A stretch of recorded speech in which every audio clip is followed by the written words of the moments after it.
In the previous video, we had a look at the nirvana of the philosophers. It seems that quite early on in Buddhism, a very negative understanding of what nirvana means came into force. So this was explored in the previous video in verse 364. And the next few verses continue with this theme. Nirvana isn't a state. Nirvana is a practice. It's the practice of observing the rising of all things, whether these things are what are presented to our senses, the sensory understanding of things, or, more importantly,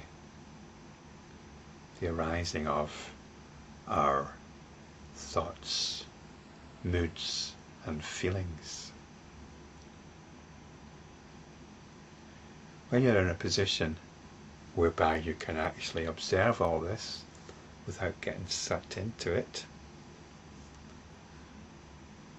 then you're practicing nirvana. This is enlightenment practice. And the next verse tells us, verse 365, to realize this is said by myself and other Buddhas to be the attainment of Buddhahood. If there is any other discrimination, one is committed to the philosophers' views.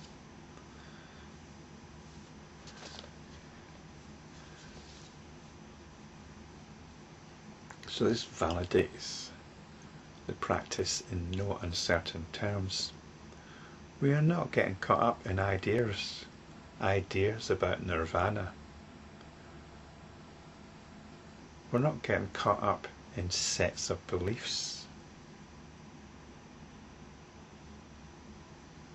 You might have your own belief or understanding of nirvana. If that works for you, fine. But here, we're not interested in any belief, any understanding, because this understanding can only relate to the views of philosophers. All we are concerned about is the practice of this awareness which liberates us from the great flux of experiencing. It liberates us from vortices which can arise within this great flux. An important point, which I touched on in the previous video, is that this is not some kind of dislocation. We're not dislocating ourselves from this flux. Although we're observing it, it's not from the point of view of swimming frantically against it. We are not actually separating ourselves from it. What we're doing, if we are actually practicing this awareness, is we're embracing it all. We are embracing everything.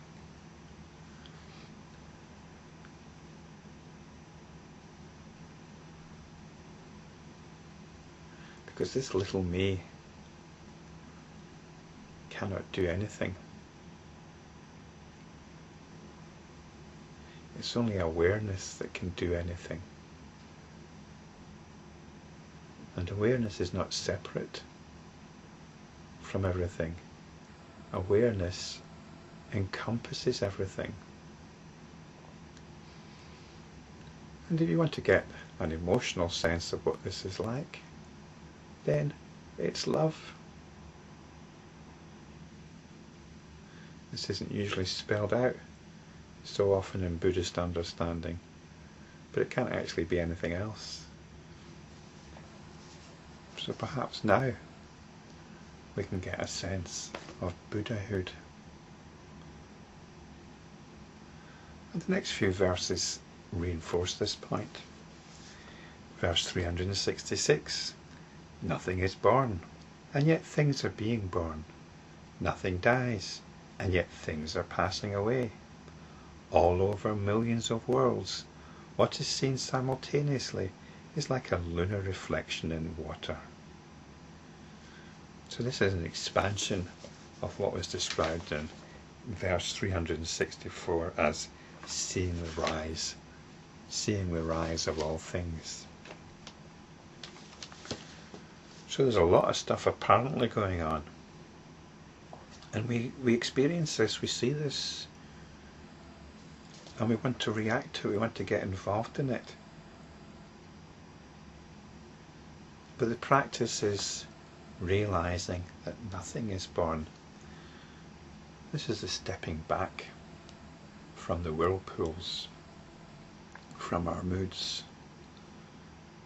This is the seeing the rise of all things. And in previous verses we were encouraged to see it all as of the nature of a dream. All over millions of worlds. Well, this is the world of me, the world of you, or we can take it in a more cosmic context if you like, because there's an infinity of stuff going on, and it's described here as being like a lunar reflection. So whatever's going on with you, whatever's going on with me, whatever's going on with anybody is like this lunar reflection. So you think you see the moon, but it's just a reflection. There's nothing there, there's nothing behind it. We're not seeing the water, we're just seeing the moon. In our Zen practice, in our enlightenment practice, we realize that that water is awareness. It's awareness that everything is being reflected in. And it's this awareness from which we can see the coming and going of everything.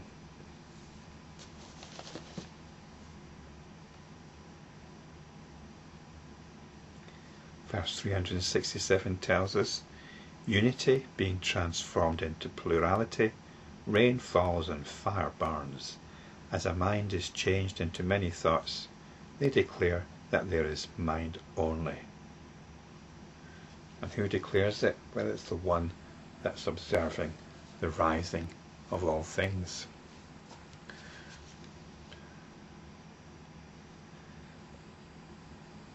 Unity being transformed into plurality. Well, this is the unity of awareness being transformed into all these things that it can be aware of. It's not really being transformed, but it gets lost. It gets lost in all these things it can be aware of. It becomes fragmented. The sense of being that is this awareness gets depleted. We become spiritually enervated. So rain falls and fire burns. These are the elements. And you think, well, you can't argue with this. Rain falls, we've got to run for shelter. Fire burns, seek refuge in rocks or somewhere in the water or something.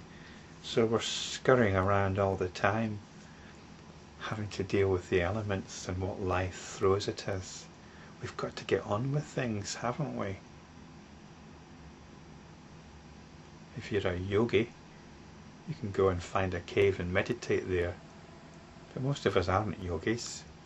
We're living in the world. We're getting on with it, getting on with various lifestyles. There are things we have to get on with.